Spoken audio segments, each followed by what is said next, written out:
उभरा क्षात्र वीरो उठो चलो, सनातन धर्म सूर्य उभरा क्षात्र वीरो उठो चलो, उठो चलो। कलयुग के इस कलयुग का है अंत निकट आया, संधि काल इन युगों युगों का अब समीप आया, साधना के महापर्व को साथ है लाया, सनातन धर्म सूर्य उभरा क्षात्र वीरो उठो चलो, सनातन धर्म सूर्य उभरा क्षात्र वीरो उठो चलो, उठो चलो। महाराष्ट्र के जलगांव में महाभारतकालीन एक पांडववाड़ा है।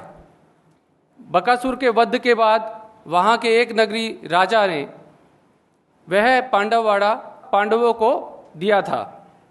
पुरातत्व विभाग के नियंत्रण में यह पांडववाड़ा है और वहाँ की जो स्थिति है, वहाँ मुस्लिम्स का वहाँ पर अतिक्रमण है और वे सुबह शाम वहाँ पर नमाज भी अदा करते हैं, जबकि शासन का आदेश है कि वह पांडववाड़ा पूर्ण रूप से खुला रहेगा।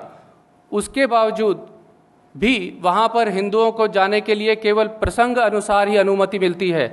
उन्हें हर प्रसंग में वहाँ जाने की अनुमति नहीं थी। जब ये ध्यान में आया तो वहाँ पर राष्ट्रीय हिंदू आंदोलन किया गया।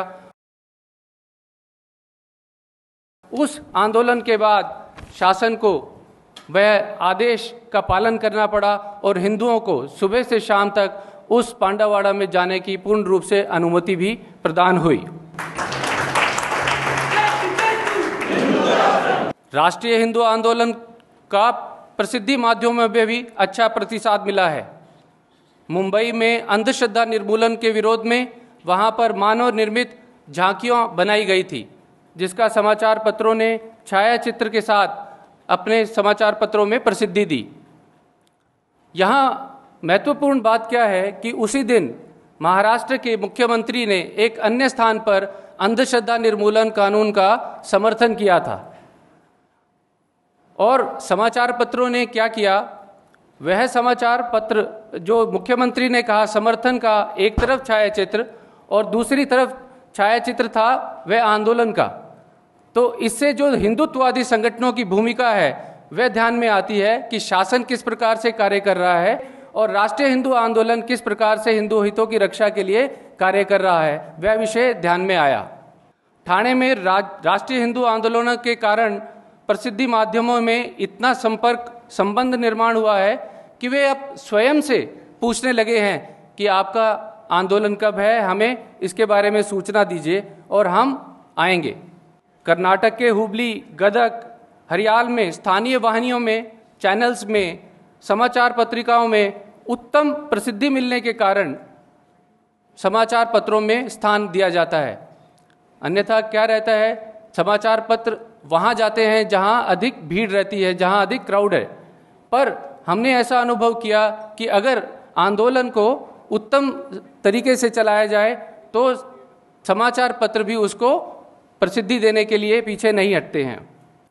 कर्नाटक के शिवमोगा में निवेदन देते समय उपस्थिति अल्प होने पर भी समाचार पत्रिकाएं इसे वैशिष्ट्यपूर्ण रूप से प्रसिद्धि प्रदान करती हैं।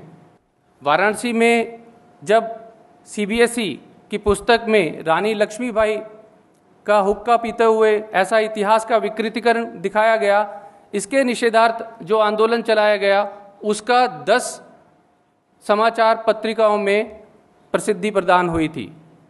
संक्षेप में कहें तो राष्ट्रीय हिंदू आंदोलन से पूरे भारत में हिंदुओं की हो रही राष्ट्र व धर्म संबंधी जागृति, राष्ट्र व धर्म कार्य में धर्म प्रेमियों का बड़ा संगठित और सक्रिय सहभाग और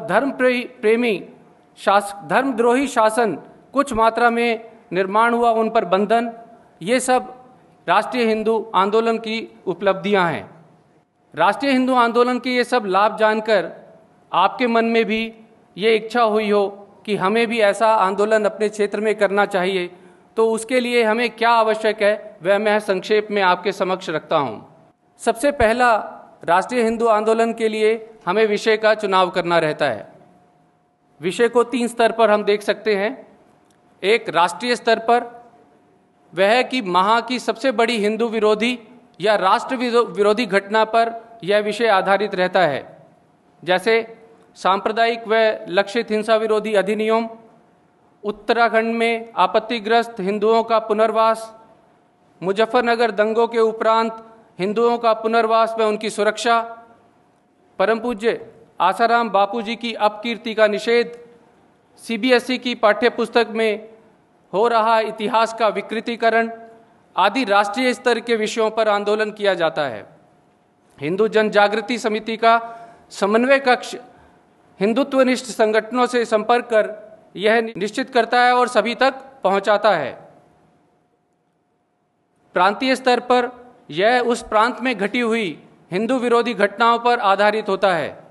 यह विषय उस राज्य के हिंदू संगठन और संप्रदाय आपस में परस्पर चर्चा करके उस विषय को निश्चित करते हैं और उस पर आंदोलन करते हैं।